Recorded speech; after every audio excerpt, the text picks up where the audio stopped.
Computer. And Pat, looks like you're on the move, and everybody's joining up how they can, so it's great. But yeah, looking forward to seeing you all in September. And there's two different groups who are coming in September. There's the the early September group, uh, which is August 31st through September 4th. And that group was originally that program was originally going to include a masonry component, but we're not including that anymore. It's going to be all archaeology, and that seems like what a lot of folks wanted. And the masonry component on that, we're hoping to get a grant for that, which was delayed. So those of you all are interested in learning about masonry, we're going to be able to do a much more comprehensive program next year in 2027 in the fall. So, and that what'll be cool about that one is I'll go into this. We're going to be actually doing work on the the temple at that time, doing the masonry restoration of that structure with parging of the columns and redoing the entrance to the ice house. So we'll have a lot of components in addition to doing some repairs to the Washington Madison House, that 1850s structure that many of y'all know that's across Route 20 from Jacksontown Road. And of course, the other folks that are coming are the alumni expedition and the trade festival folks, and that's September 14th through the 19th, which includes Constitution Day. So yeah, there's going to be a lot of excitement with that, and that one is both of these. I know there's people are making somewhat their own schedule.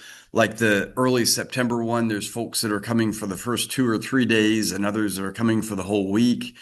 And then for the trade festival and the alumni group in mid-September, there's some folks that are coming for all 6 days, Monday through Saturday, and then others that are coming for the exclusively for the trade portion of it with Jerome Bias doing the carpentry work, the Wednesday, Thursday, and Friday.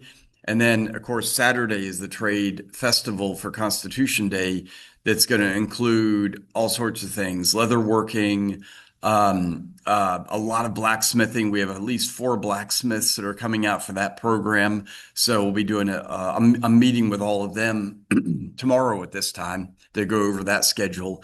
And then also Craig Jacobs, who's going to be doing timber smithing, specifically log construction, hewing and notching of logs. So lots to see and do. And for anybody that knows folks that are interested in that, we are also doing a 1 day program for that for September 19th. And we just developed that, so we don't have any signups yet, but because we wanted to see how we were doing for the signups. But that mid-September program is full. And so I've been in communication with our instructors on that one. So but yeah, what I'm gonna do is after this Zoom session, I'm gonna email the two expedition groups separately, and I will include not only the recording of this video, but also include the readings, and then the link to where the schedule is going to be, and that the schedule is going to be in process. Chris and Steve and Liz and I are working on that schedule right now, and a lot of that is going to be influenced by the call that I have tomorrow with the tradespeople for that mid-September program. The early September program should be we've got that structured already, so we're set for that. But hopefully, and I'm going to close the, hold on, I'm going to close the door here. That's not on Zoom. Um, that was Kelly Dietz, who's awesome. She's our new president. Um, uh, for the for those of y'all that are coming on the program, I know some of you all are staying in Arlington House. Some of you all are staying in the village here at Montpelier, and then hopefully others, if a lot of folks get housing on their own, let us know. There's hotels and bed and breakfasts in Orange. Some folks do an Airbnb. There's actually an Airbnb. The last couple of high school programs, the some of the participants did an Airbnb that's right off of Liberty Mills, and I can find out the information on that. It's a pretty cute one that's like it's closer to Calm to our lab than the village is, and it's about the same distance as from Arlington. So there's all kinds of options with that. But any questions on that? Let Steve and I know about that, and we can help you out with that. Um, but yeah, before we get started and talk a little bit about what we're doing, give you all an update for this, what we've been up to. Anybody have any questions they want to throw out there? Everybody, receive the information packet. I'll be sending that to you all again. But have any questions about that? No, I didn't receive. It's like, oh, how do I do it? I'll send it to you, Pam. We'll get Okay, it to you. thanks. Yeah, a lot of times the information packet goes through the Google form, so it can be tricky to find. So, but this is where with these check-in calls, well, with the sending the recording, I'll send all this stuff that you need. Okay, thank you. That excited to have you here, Pam. Good. I need to call and talk with you later about some stuff. So we'll Okay, do that. sounds good. So, and yeah, got your. I'll send that to you, Sydney. Absolutely. So. But yeah, so what I'll do is I'll go ahead and let me bring up. I've been in a whole bunch of other meetings today, and we've got other ones coming up. Let me bring up the map, and I'll share screens in one sec. Uh, let's see. Yeah, there's the map. What I want to do is show you all. I know a lot of you all know the property, but want to put things in context here for where we're at. Let's see. Can everybody see the screen now? That's on everybody. Okay, awesome. Yeah, this is for the property itself. Oh my goodness, we got let me turn off some of these layers. And actually, yeah, I'm logged in. Plantation, communities, uh, and then deeds. There's some layers I need to turn off here so it's not so crazy. Customers. And what I'm also going to do is I'll send you all some readings that provide background on on the uh, on the projects we're working on. So, but to give you some context, here's Montpelier in orange right here, outlined in orange, is in the western part of Orange County, and we are in like central Virginia, but the northern part of it. So we're right on the edge of, everything that's Culpeper in Northern Virginia. But we're right along the in the Piedmont, nestled up against the Blue Ridge. And then, of course, we've got easy access to points of Richmond, Charlottesville, and then also Fredericksburg. But with Orange, the town of Orange is just right over here. So it's, Food Lion and lots of restaurants. There's a number of new restaurants that have opened up, both in Orange and a couple of others in Gordonsville. So there's a lot to do, a lot to do in Orange. And we'll give you some maps of Orange when you all get here. But for uh let's see, there are all kinds of layers that are up here that I need to turn off. All right, that's better. For the what we're working on right now, we are working on the area of the where the temple is, over here beside the main house. So here's the temple. The main house is right here. Here's what it looked like in the 18th century, which is appropriate for us working on the blacksmith shop because this is what the house would have looked like back in the day. But today, what it looks like is this. We've restored it to its 1820s appearance. And that this is all situated right adjacent to the visitor center right here. And then the overflow parking lot, which is right here, is where we park during the day. And then where we're going to meet on the Monday morning is over on Route 20 at what we call CALM, the Community Archaeology Lab at Montpelier. And many of y'all have been and seen the building. We've made a number of improvements to it, and we're actually working with a group that hopefully by October they're going to be putting some plantings around the building, which we're really excited about because it's pretty bare bones right now. But for the purposes of what we've got, you're basically most of your time is going to be spent at the archaeology site. And for those of you all doing the trade program, we're going to be focusing much of the time period in this area right beside the temple where the blacksmith shop is. So the blacksmith shop is we located the blacksmith shop through metal detector surveys, and this area of bright red right here is where Dennis has found all kinds of items through metal detector survey. Here's a shot of Dennis in action last year, where he located just thousands of objects through doing these 10-foot metal detector surveys. So the blue flags are the 10-foot grid, and he's marked every hit that he's encountered. But there's some areas like in here where there's so many hits he couldn't even move his machine. So he designated those as over 100. And what Dennis did is make this map that shows, this red area shows where the main part of the blacksmith shop is, and then of course the temple is right here. And so what we've been working on most recently is excavations at the temple site, and the what we're working on right now, this is a shot that was taken in April, and I've got another shot that shows our current excavations.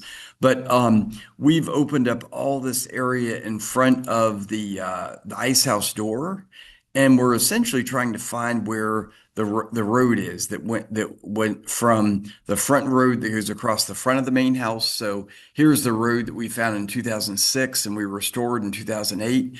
And then we know this road comes down this way as well as the fence line. And what we're doing this year is we're finding all sorts of wagon ruts, but then also all kinds of blacksmith materials in this area. And I actually did a board presentation just recently. Um, Let me see if I can bring this up. If it's right here, I'll do it. Um, Thursday. No, this is not it. So, anyways, the area right here is where we're finding not only the 19th century road that goes through here, but below that, what we found are blacksmith deposits. Because basically, before the temple and the ice house were installed by enslaved laborers in 1811, all this was a gully that headed down towards the ice pond. And the blacksmith shop that was in this area right here, the enslaved blacksmiths dumped all the slag and other scrap into this gully. And those deposits are about 2 feet below fills that were put here in the 19th century. So we've been excavating through this. And where we're at right now is we're down to these blacksmith deposits that we're excavating as part of the understanding of the blacksmith shop. And one of the things we're working on right now is not only excavating around the area of the temple, but you'll notice on this metal detector map, you've got these heat signatures here and then over in this area where we're finding other sites relating to the blacksmith shop. And we're going to be exploring those through both shovel test pits and then also unit excavations. So for the early September program, we'll be doing work, all across this area. And then for the mid-September program, we'll be doing more of the same, but then starting on Wednesday, we're going to have the Jerome with his carpentry program, and then on September 19th, all the blacksmithing set up on this large flat plane in here. And so we'll be immediately adjacent to where the archaeology site is, and all this 18th century blacksmith shop is. And I don't know if y'all had a chance to look at the lunch and learn that we did uh, like 3 weeks ago on the ledger books. Anyone have a chance to see that? Okay, I see you nodding, Donna, and I'll go ahead and send a copy of that along with a story map. Essentially, what we've been able to figure out is there is a whole slew of ledger books. Let me see if I can find this. Oh, here it is. Yeah, I've got this reviewed here. I'll give you a thumbnail sketch of this. Um, this is a board presentation I gave several days ago.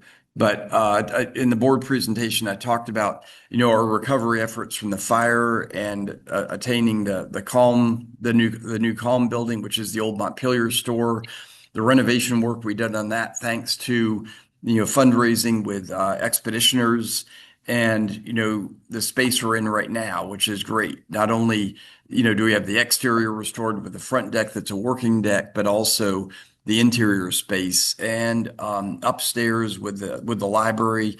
We've got all the books cataloged now that have been donated, and some of you all have donated books. Thank you. And Kelly Dietz, she gave her dad's books. James Dietz, that was her dad. She gave all his books that related to historical archaeology.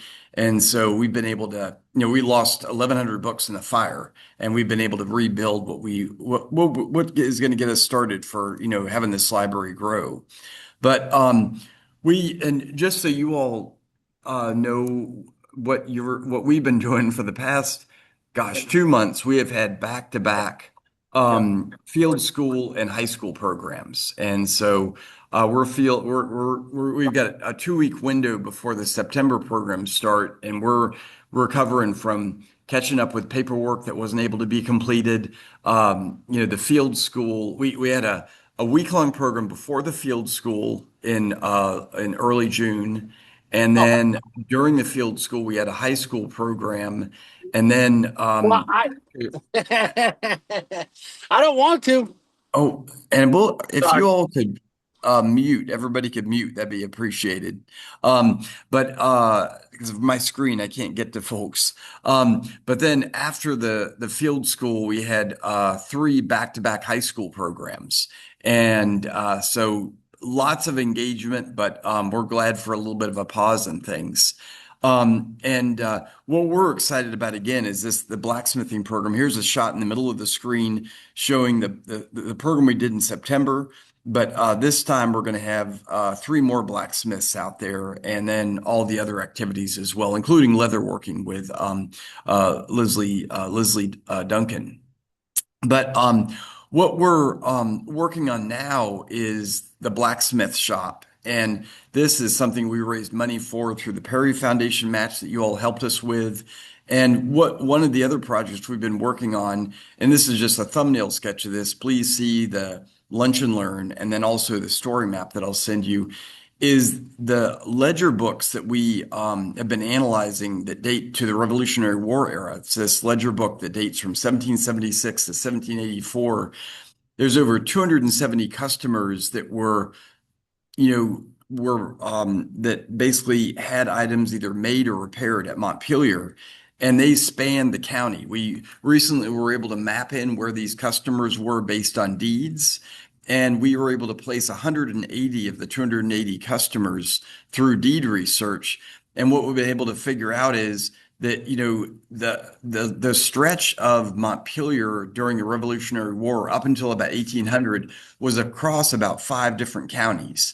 And what these folks were having repaired is not only doing horseshoeing and things you'd expect at a plantation blacksmith shop, but literally forging axes, putting new steel into iron axe heads, and doing the same thing with plows, with hose, and also other tools such as carpenter tools like this pole axe that's used for that anyone doing a roof would use for making shingles and splitting them and nailing them in place.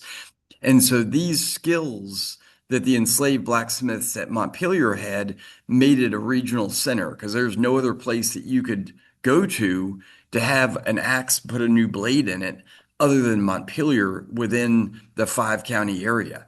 And so this is really what built the wealth of Montpelier. And so with this as an understanding, we've been able to get a sense of who the customers were. Most of the wealthier customers were officers in the local county militia, with James Madison Sr., the father of the president, being the colonel of the local militia. And then you all might know the Committee of Safety that was around during the American Revolution. Each county had these. Well, for Orange County, 12 of the members of the Committee of the Safety were customers.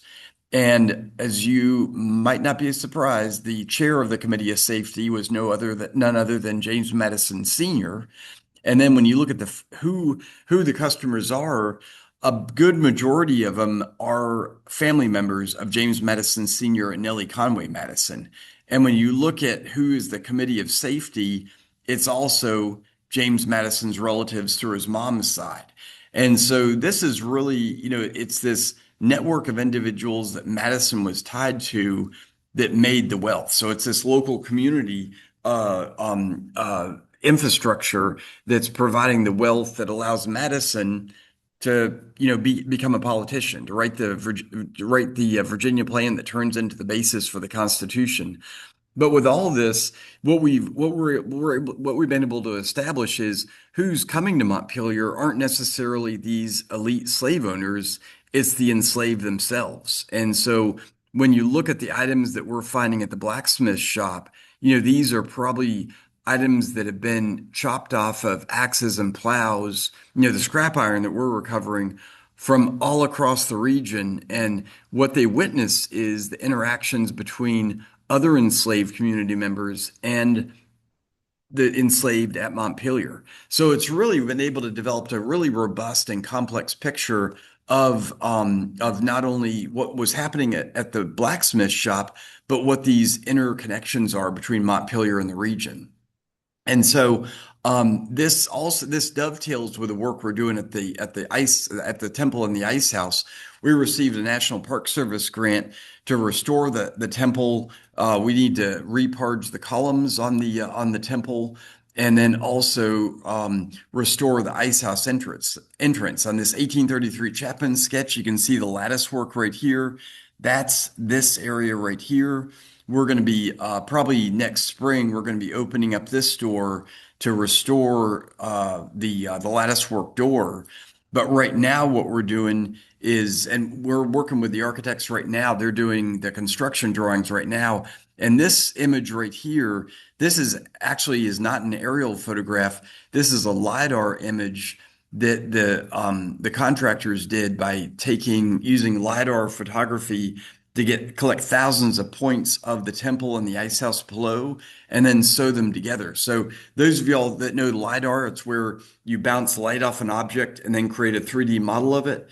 But what their device was able to do is not only get a point cloud of the temple, but then when it captured these points, it also captured the color of that location, and that's how they made this map. So if you zoomed into this, what you'd eventually get to is a point cloud made up of millions of points that is the colorized based on those points. So this is like a pointillism painting. As you get further out, it gets less dense. Right in here, it's very dense. So we'll show you more of this, and because hopefully we'll have the model when you all get here.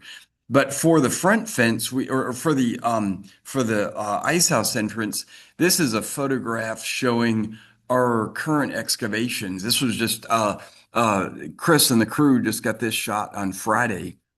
And this shows the wagon ruts that we've recovered. And it's interesting because the wagon road that dates to the 1820s appears to head at an angle. So we're thinking this is a projection I made around in March. We're thinking this is more of an angle heading down here. So we're thinking this fence line, there's a gate somewhere down here. And I don't know. And what's amazing about the stratigraphy is you've got every period represented in these deposits. You've got the 1840s road above the 1820s road, and then below the 1820s road, you have these 1780 blacksmiths deposits. And then below the 1750s, you've got what appears to be a woodlot because we found all, these tree roots that are filled with slag. And if for those of you all that have been on excavations, usually our stratigraphy is dark brown, light brown, brownish red, and then red. This is like a kaleidoscope of stratigraphy here. This one you've got, your topsoil here, which includes redeposited items from that was redeposited from Dolly's Midden, the trash deposit that's just over in this area.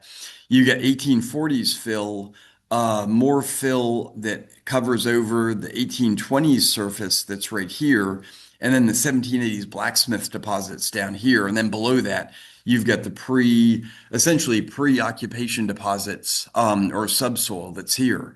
And we've been finding all kinds of things from redeposited midden items, well, like this collection of bones that was dug up in the 1840s and used as fill at Dolly's Midden. So, Carolyn, the excavations you were a part of back in 2008, there's part of it that was dug up in the 1840s and redeposited in this area. And then we found this really cool stone tobacco pipe that was made of saprolite that was being carved, and then just lots and lots of slag. So the Carrington, one of our interns from the field school, had just washed all this slag here and putting it into a drying rack. And then everything from that to tiny glass seeds. So it's amazing the kind of assemblage we're recovering from this site. But for the fence line, we're not going to be working on this year. It's probably next year. But this is a shot from 2013 where we excavated all these post holes. I don't know if anybody was here in 2013 for these excavations, but the fence goes all the way down from the current fence down to the temple. And so it's probably next year we'll be exploring this area. And this is this 1836 Prudhomme shot showing the full extent of the fence. So when you're here, one thing we're going to have you do is go down into the ice house. We've got a ladder going down there, so if you're interested, you can go down there and see our little friend the toad who lives at the bottom. So our ultimate objective is to get all this restored so that visitors, probably by 2027, will be able to walk down this road and then turn and then be able to visit and look down into the ice house. So right now, a lot of visitors don't even know the ice house exists, but this is, what we're working on right now to get all this revealed. But that's the lay of the land with what we're working on right now. Anybody have any questions or comments?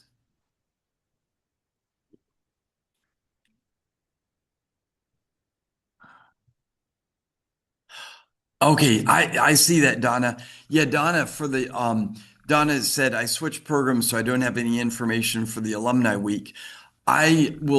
You're on the mailing list for the alumni week now, and I'll make sure that you get the proper reading list and the schedule. So, and for those of you all that are coming on September, let me see, September 14th through the 19th.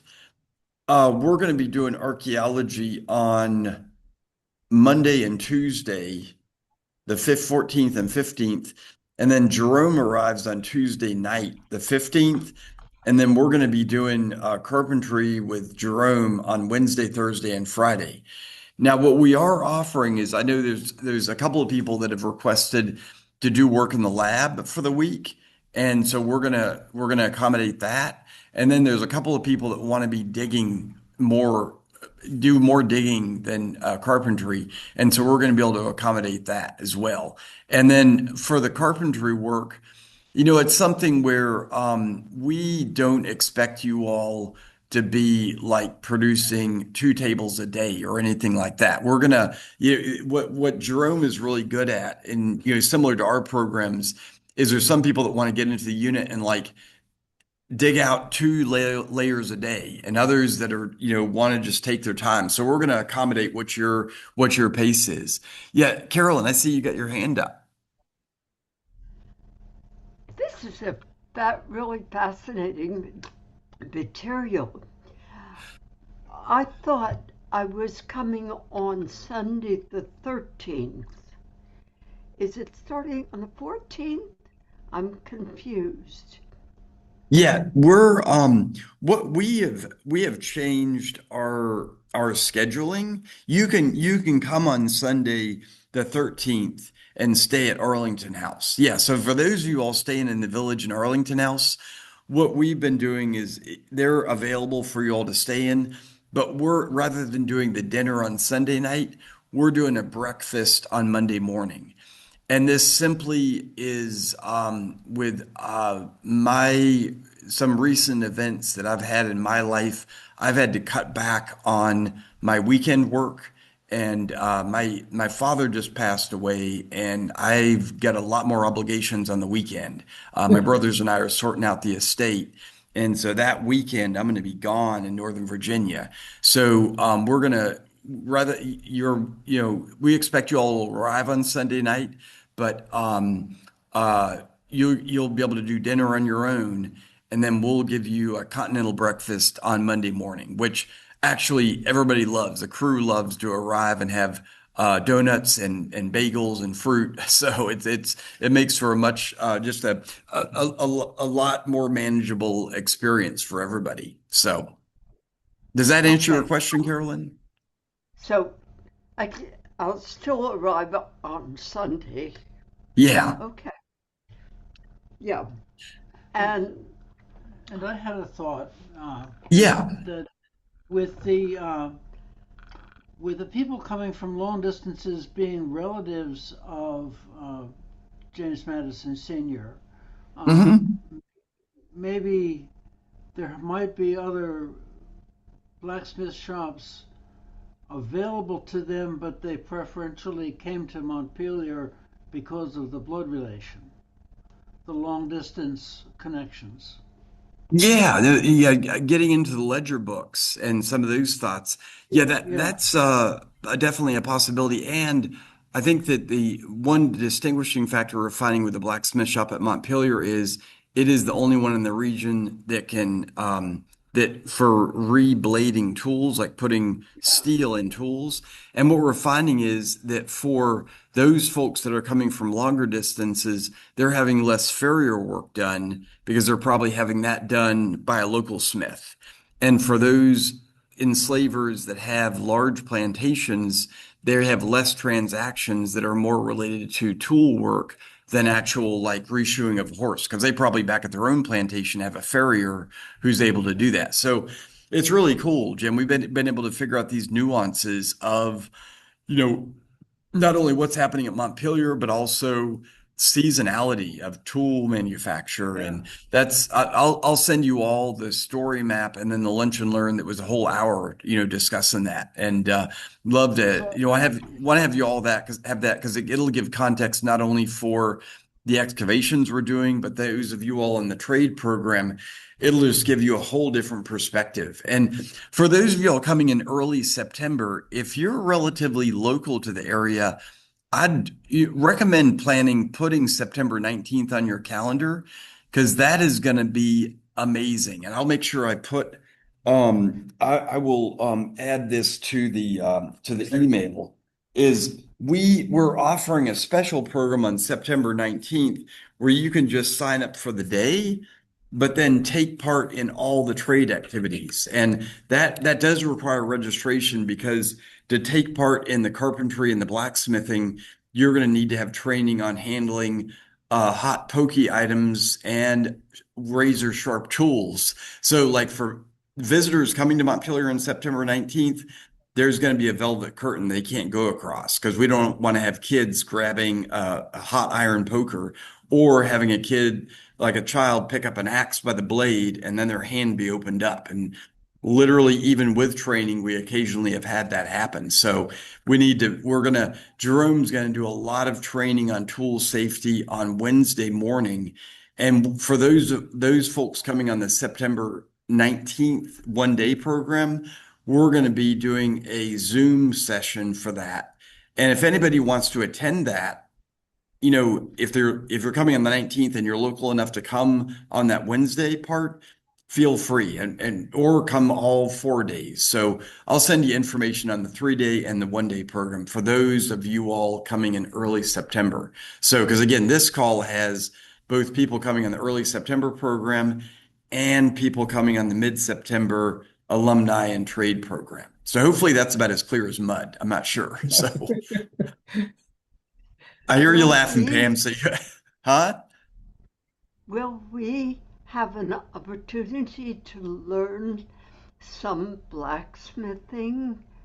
Oh yeah. Yeah, absolutely. Yeah, that's going to be all Saturday. So what I envision you all doing for those of you all that are here for that you're here for September 14th through the 19th or September 16th through the 19th is for the first 3 days, you're going to be doing a mixture of carpentry and wood turning. And then Jerome's going to figure out with Leslie whether or not she can attend Friday the 18th to have leatherworking be part of that day. But then the 19th, it's a choose your own adventure. Yeah, Carolyn, if you want to do blacksmithing all day with the four blacksmiths, have at it. Now, using the hammer against on the anvil all day, you'd probably want to pace yourself. So, but what's Well, I'm great is interested in the carpentry and blacksmithing. you're going to have all kinds of expertise on that before you leave. So it'll be great. But again, what we're recommending is you all know how to pace yourselves. Bring your ibuprofen. Hopefully you won't need it, but this is an experiment on how to make all this work as well as learning all this. Um, okay. And Louis, thank you for the question. Louise, what will the program and schedule look like for those attending the August 31st through September 4th? Do we also get blacksmithing demonstrations? No, for the program that's August 31st through September 4th, that is a straight up archaeology expedition. And but what you can do is if you want to come back on September 19th, you could, do blacksmithing then. So I'll send all this information and the schedule. Is that clear, Louise? Oh, okay. Thanks, Louise. So, and is it Louis or Louise? Okay, we'll get it. So, but yeah, any other Louise? Okay. Any other questions? Matt, Yeah. Hey, Pam. hey, can you just on the second week of the second week in September, I think that's when I'm coming with Gail and Tony, or Gail rather, excuse me. Yes, yes. Yeah. Can you just do archaeology? You can. Yeah. Good. We'll talk, Well, as I said, we'll talk more.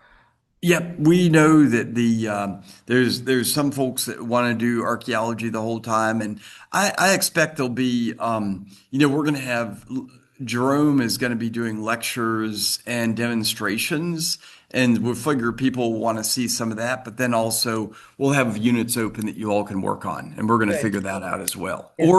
or the lab as well. We'll have lab processes that can be done, and I'm going to talk with Liz about we'll look at the weather to see where we want to do that. If it's like 90 degrees out, hopefully it won't be, but mid-September, you never know.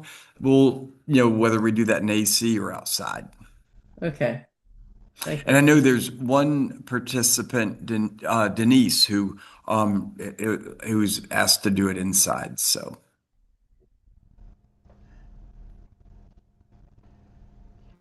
anything Are else? there, uh, Yeah.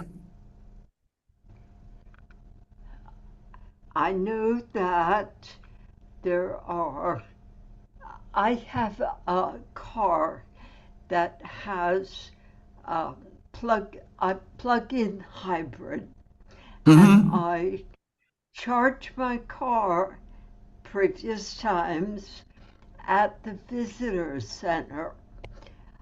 Is there charging available at the com or not? Oh, there isn't. No. Yeah, we don't have Okay. a charging port. So, well, then what I'll do when I get there, I'll park it at the visitor center overnight, and I'll be able to probably use it for the week. Uh, Fine. Yeah, yeah. There's we don't Oh, have that capability over at Calm yet. I think we're gonna have to wait till we've got a visitor facility there to do that. And when Calm used to be a visitor okay. center, that was like 24 years ago, before that kind of technology was there. And hey, Tina, will about confirmation on village housing. Yeah, what we'll do. Oh, thank you, Patricia. Patricia's saying you could ride with her. You and Jim can ride with her, Carolyn. Tina, we will uh, email Hannah. I'm gonna text Hannah right now and see whether that's been confirmed. We're and this is one of these things, as my wife says, is a do now. Confirming Tina for August, uh, August 1st through 31st through It's a month. September 4th. Leave on All right. Wednesday the 2nd. Oh, you're leaving on Wednesday the 2nd. Oops. September 2nd. Okay. I sent that to Hannah, who is the village person. Okay, Thanks, thanks so Tina. much. Yeah. Hey, Denise. Denise asked, just to clarify, it doesn't matter. Okay. Oh, that's awesome. Thank you, Denise. Yeah, we'll work that into the calculus as well. And I'm suspecting, I think we get volunteers that are going to be in Calm, so we'll probably be at Calm. So So you're going to send out the packet again with all the orientation information to everybody. yeah, I'll send that out. What I'll do is I'll send the recording as well as the information packet by tomorrow morning, because I want to get a baseline schedule set for this so people have that. And then we'll add to that schedule as we go. Okay. So, yeah. Well, Yeah. looking forward. Okay, Matt, Oh, since we're doing yeah. this, So do you have I time this afternoon to call me at some point? It I would know be you said you late. have other meetings, but just wondering. Yeah, it'll be later tonight. And I'll give you a call or give me a call. Okay, So not, I've got meetings till 5. Then I need to all right, eat. and I've got another Zoom this evening at 6. So, Okay. Yeah, we'll get linked up. okay. All Thanks, right. Pam. You're welcome. This is really exciting work and valuable information. Oh, thanks, Carolyn. We're really excited about this season, just how everything we've got too many projects to really manage, but given that it's all, based, the coincidence of the work on the temple, the work on the ledger books related to the blacksmith shop, and that we're excavating at the blacksmith shop, which is under the temple ice house entrance. It's perfect. We couldn't have planned it better if we had intentionally. There was some element of planning, and then there's a lot of serendipity. So it's worked out really well.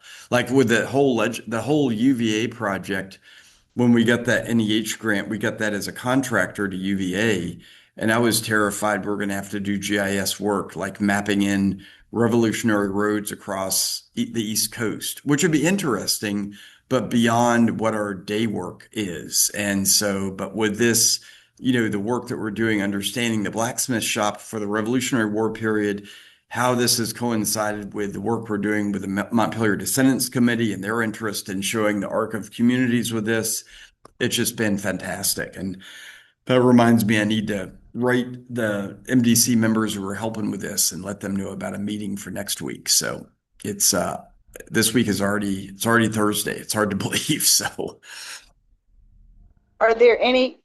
Hi, Matt. hey, Patricia.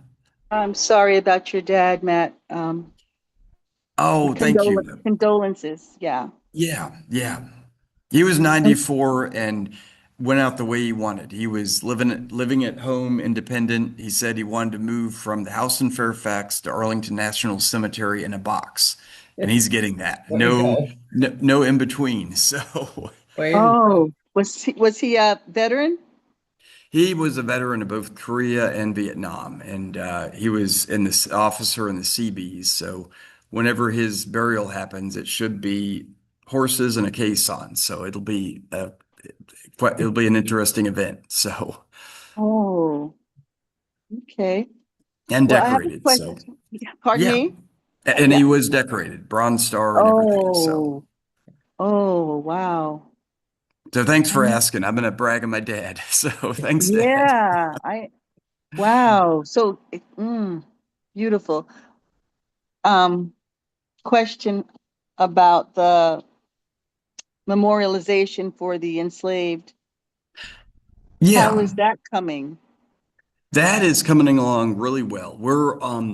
We have been working with the MDC on, in 2024 when you were here, we were starting the work on clearing the area for the memorial to make sure there was no burials there. And we of course did that.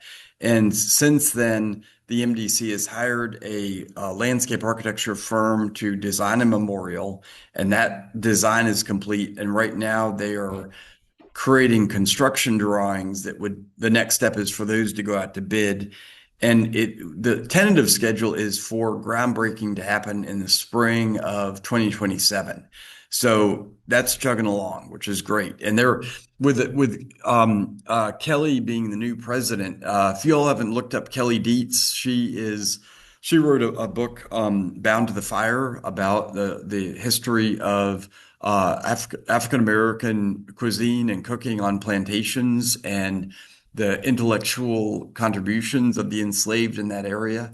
And just she is, I am so excited to have Kelly here as the executive director because she gets what we do, not only in terms of archaeology, because she's a historical archaeologist, which is mind blowing to have she be the executive director here.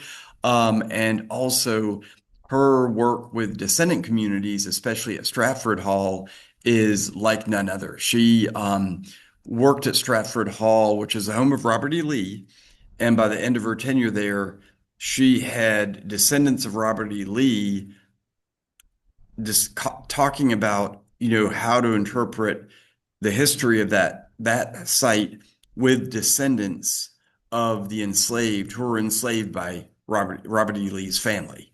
So she left Stratford Hall with not only descendants of the enslaved and enslavers of the Lee family, not only in communication, but also best friends going on vacations together and left a legacy that's permanent, so it doesn't end with Kelly being here. It actually is enhanced with her now running a presidential site that within the museum field at least is known for its work with descendant communities. So, and is able to really be able to bridge that, make a place like Montpelier a space for where everyone can have discussions. And that's what we need more of. We need less division and more discussions and have people listen and be able to communicate. And Right. for those that can listen, there's hope. There's hope. And That's wonderful. Amen. Wonderful. Amen. Yes. That we're is wonderful. excited. I, Now, I will. did they find any burials there? Or was it clear? We found no burials Okay. in the area where we were hoping to find no burials. It is outside of the burial ground. So, and I'm going to give you all a tour of that when you all are here, because that's, uh, give you all the latest update on that. So, Thank yeah, you. Patricia, I believe if I remember correctly, you were here the week of the fire. So, right? Yeah, Yes. that was a formative week to say the least. It is built where we are today. So you gotta build with what you're given. We definitely built from that. So I can't wait to come back and continue working. Yeah. yeah, yeah. It was the just been very inspiring. The expedition and descendant community came together to really, get us out of that really dark period. So really appreciate it. So but well, great. Well, any other questions, comments? Where are Um, you in Fairfax County? Where's your father home? eh, uh, Chainbridge Road in Fairfax City, Oh, in Fairfax. right where 123 and Yeah. 50 come together. Okay. So That's vaguely part of my area. yeah, yeah, it's around that region. So Yeah. we moved there in 1979 when Fairfax City was at the edge of everything. So very different today. Been there earlier than that, but yes. Okay, yeah. Since the mid 60s. Awesome. Yeah, very different then. So before I was around right before the Beltway was put in. Hmm. Oh. So So I'm so close to Arlington. Is wow, when is the homegoing? uh yeah, we're not sure. That's up to Arlington, the Department of Defense to schedule that. So yeah, we're but yeah. But all right, well, looking forward to seeing all of you all.